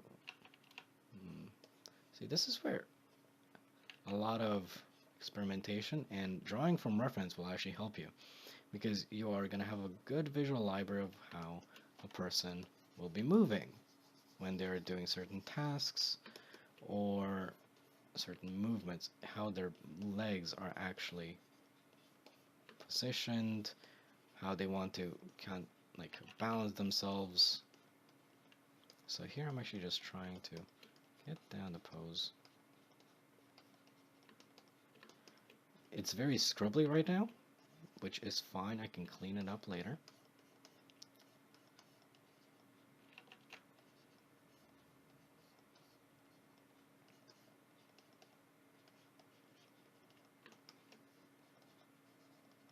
And this pose has a lot of straights if you really look at it. There's a straight there, almost a straight here. And that is because I actually do want this pose to have a lot of tension. But there's still quite a bit of flow here if you really look at it, in the sense that there's a large C curve between his arm and his leg. There is a flowing C and S curve from his head over down to his leg, and also C curve for his legs here. So I'm actually going to make a second layer on top, and I'm going to go over a little bit just to refine it a little bit. So now I'm going to be worrying more about the anatomy instead of just the pose, because the pose is pretty much already placed in. I don't have to worry about it too much. So pretty much this kind of drawing will be limited mostly by your visual library, how much drawing you've done before, how extensive your knowledge of form and anatomy will be, or sorry, is. And if you've got those two down, you should be able to start creating your own kinds of poses pretty easily. And of course, if you can't, go back a little bit and do some more reference until you build up that library.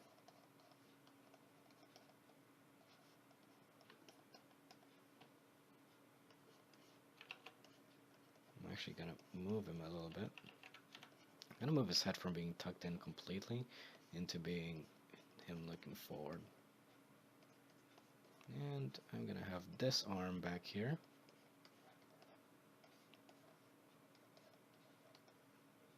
Kind of pulling on like this. And that looks like someone pulling some kind of a contraption. In this case, maybe a cart, maybe a box, maybe he's pulling a boulder. Why not? Though I do feel like I have made his arm just a little bit too long. So let's redo that. In traditional, you could potentially erase this or go over it a bit more. Of course, this is just kind of quick sketching. So, I'm actually going to merge these two. And move that over.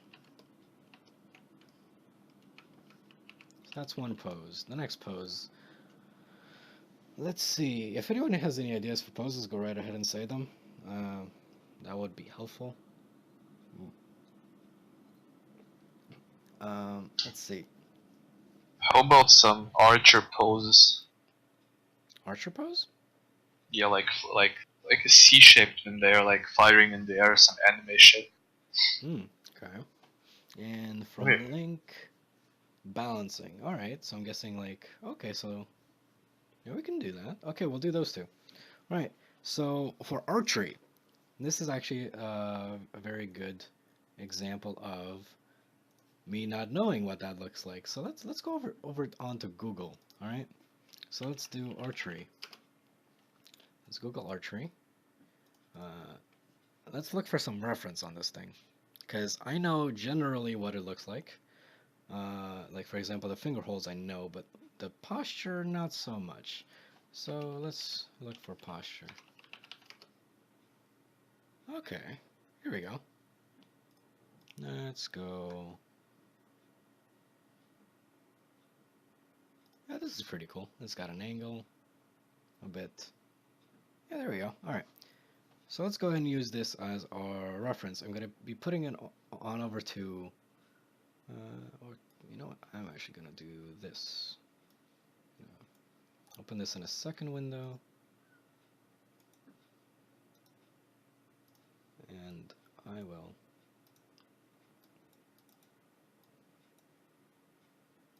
Of course, if you have a second monitor, you could put this on that second monitor and then just draw from there.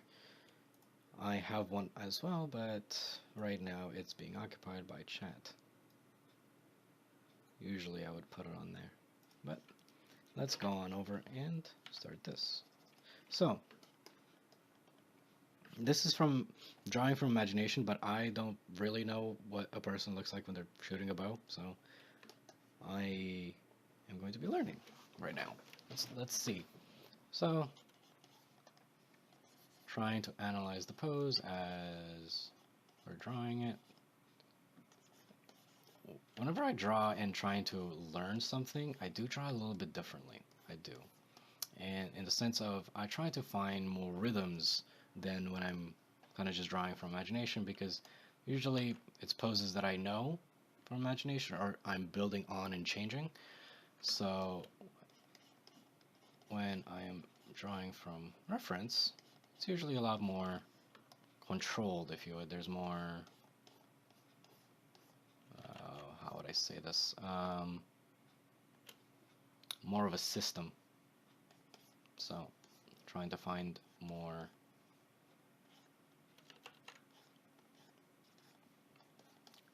points of anchor, like anchor points of where to look, of how to build a pose, and of course analyzing it so that later on I could just build it from imagination.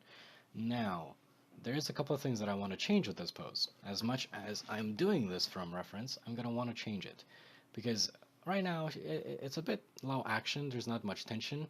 I would want to make it seem like this bow that they're drawing is a bit higher higher weight, like because I think bows are measured in like draw weight. So I'm gonna make it that this is a bit of a higher poundage bow. So gonna use the bow itself as a gesture, having straights showing that tension. And then I'm gonna start putting in a couple forms for the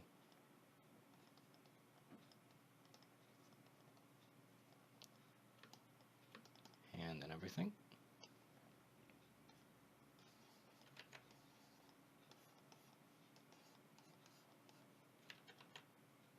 It's seeming that they want to have their hand very straight, so let's actually change that a little bit. I'm gonna want to puff out their chest a little bit more, just to show that they're really trying to keep their back straight. I'm also gonna change this to be a male, it's really just for Twitch, so just not to anger Twitch, because you know, Twitch.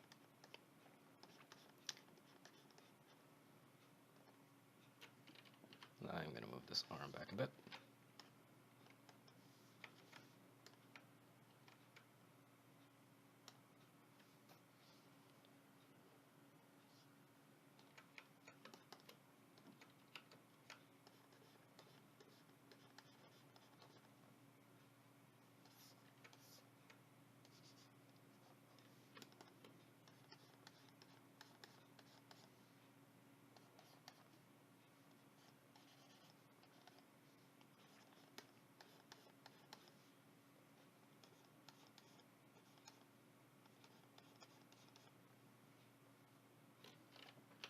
Let me actually move this hand just a little bit up a bit, just because I've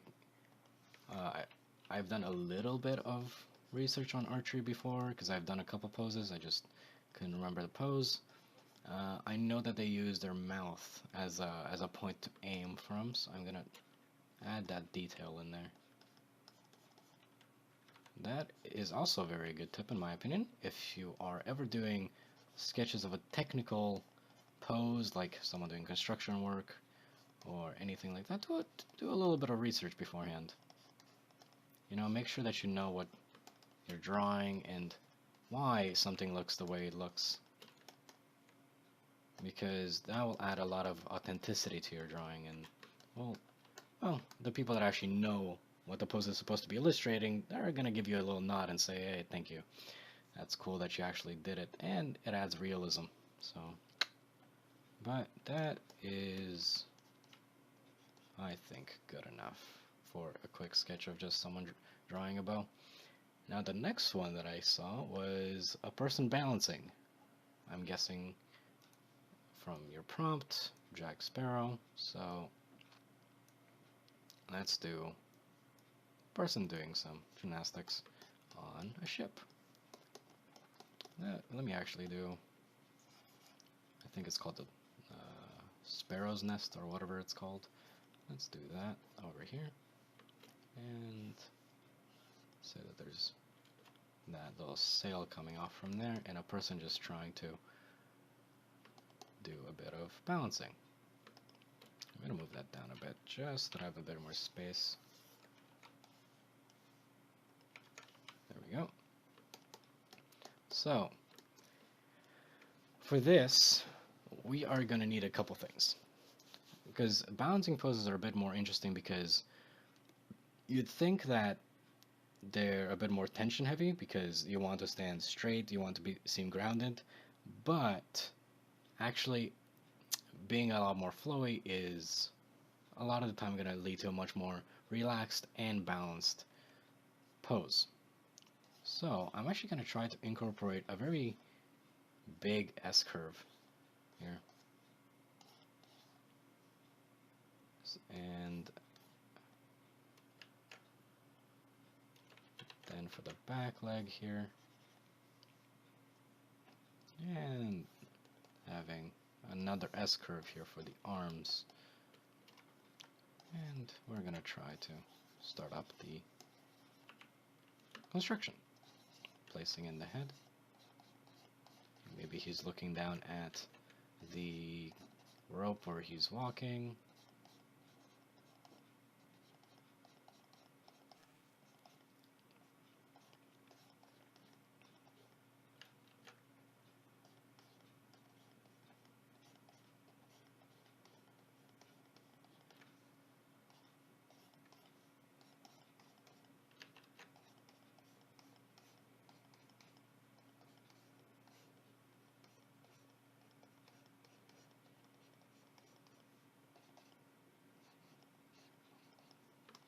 again, trying to follow that rhythm that I created before with the forms.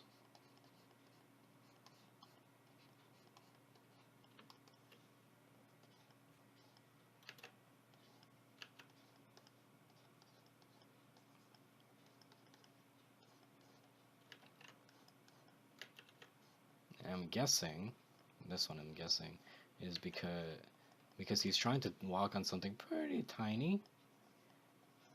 I'm gonna have him trying to step like somewhat flat-footed, because I feel like someone stepping on a very thin little beam with their toes is not exactly advised. This is the point where I would usually try and Google something, see if that is true or how people actually do some type of tightrope walking. So that'll be a very good reference for this. But for right now, this will do as a sketch.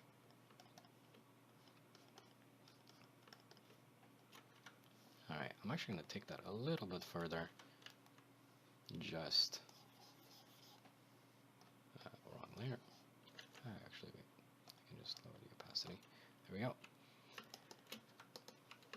And because the sketch that I did was a little bit messy, so I wanted to clean it up a bit.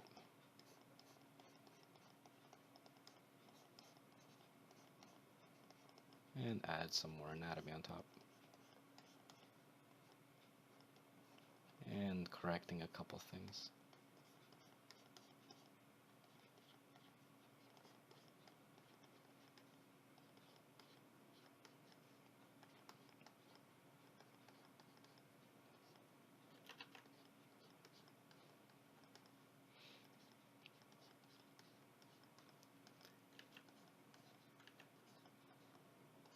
Quick thing, if you are wondering why I am using a pretty large brush, even for when I'm doing the smaller details, that is because I am trying not to actually focus on them too much. I'm still trying to get the pose across more than the details. I can worry about the details when I want to take the pose to more final product. And I'm actually going to change this a little bit. When you're trying to clean something up, by the way, don't try to trace. Because I feel like, first of all, that to me that gets really boring. Because, well, your tracing is just not that fun to me, personally. If it's fun for you, great. Try to still keep it as more of a guideline and something to trace. So still draw as if you were to draw just normally, but try to do it cleaner, because of course you have an underlying sketch that you have already done. And there you go. A bit more anatomy on top. Just a bit. Of course it's still pretty rough, but I'm gonna merge these two.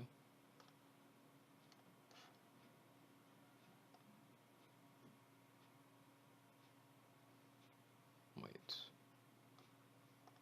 I took it down to 0, that's why. Okay. And I think I'm gonna do one more pose, and that is, I'm gonna try to do a bit of a Spider-Man pose. Just because if you ever need really, really cool action poses, look up some Spider-Man poses. They are seriously amazing. The artist for them is usually extremely good. And they are just really cool poses. Really cool. So these ones I've drawn quite a lot, and I know how to draw them. So usually I kind of just jump into them. So these ones are a bit more odd in my process because they're not exactly following what I've been saying, but I'm doing kind of the steps that I've done before in my own head at this point, because these are poses and kinds of positions that I've worked with a lot before, so I can do that more in my head. So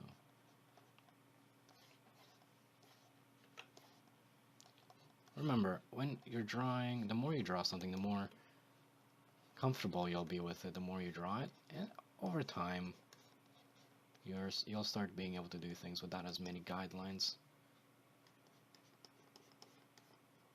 Don't try to jump into it from the beginning. That would be a little bit, I don't want to say bad, but it's gonna make you not progress as fast as you could be, because you're pretty much trying to skip steps before you're ready. I'm gonna move that leg just a bit.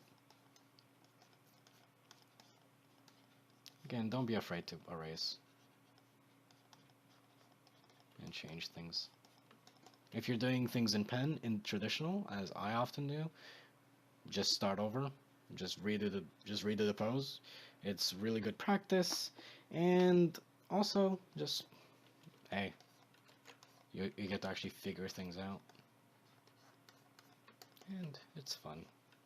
But that is going to be concluding today's workshop. And as a final thing, are there any final questions before we finish? I kind of have a question. It's like, how do I properly place a figure in perspective? Alright, that's a good question. So, if you want to go and place a figure in perspective, one of the techniques that you can use is place in an actual ground plane, right? So let's say that you want a figure to be, move it down. If you want a figure to be walking along this path over this way, right? So towards us. Well, at this point you actually have a figure grid, like a perspective grid. Then you can start placing things on. So this helps you be able to actually get a feeling of how the 3D space works and looks. And it's also helpful at the beginning of any kind of figure drawing. I kind of don't because I'm really lazy, but I really should be doing more of these, especially with a couple poses that I don't fully understand. So, for example, here, this is also very useful for whenever you want to do very crazy foreshortening.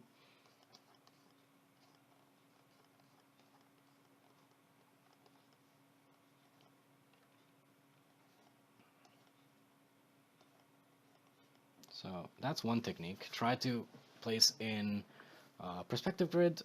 Another thing is just do a lot of form building. Just freehand form building, draw boxes, draw cylinders, and with time, you'll start having a more of an intuition of how to place the body in 3D space. And of course, while you're doing these, if you're having trouble with it, you can do a couple perspective grids. Does that answer your question? Yeah, kind of. Because when I read stuff on perspective, it usually tells me how the lines flow into the vanishing point. Yeah.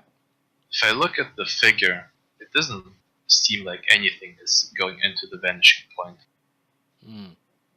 So I'm kind of more confused about that than anything else. that is a bit of a weird thing about figures and perspectives, and that is because in real life there's no vanishing points, and there really isn't, because there is an infinite amount of them, right? There's no singular vanishing point. Everything has its own point, if you would. So that is why, personally, for figure drawing, I would say to do more of this. More of just freehand form building. Because, for example, an exercise for this would be draw a sphere, right? So this is a sphere. And try to go ahead and place a cylinder through it.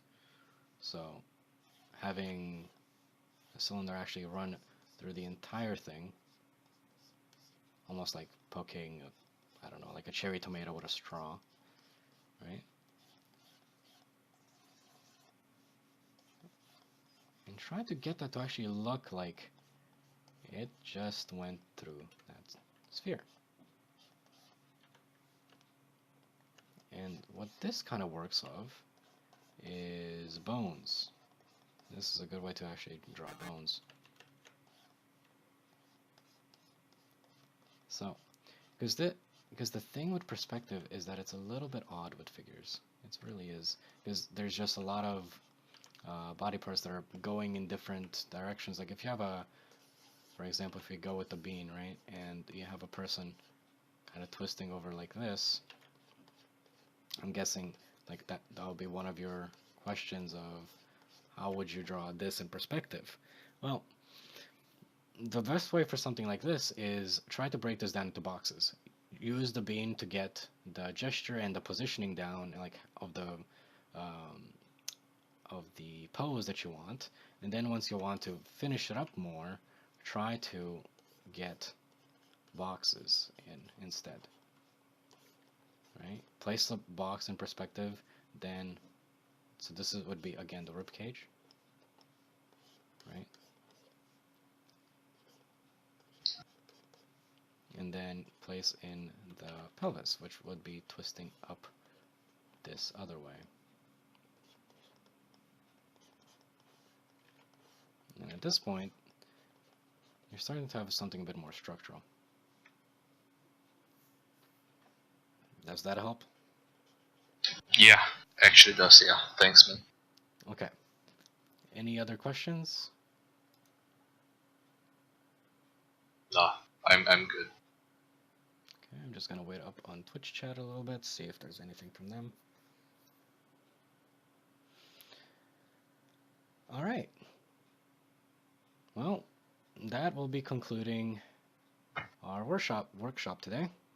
Thank you for everyone that came in and stopped by.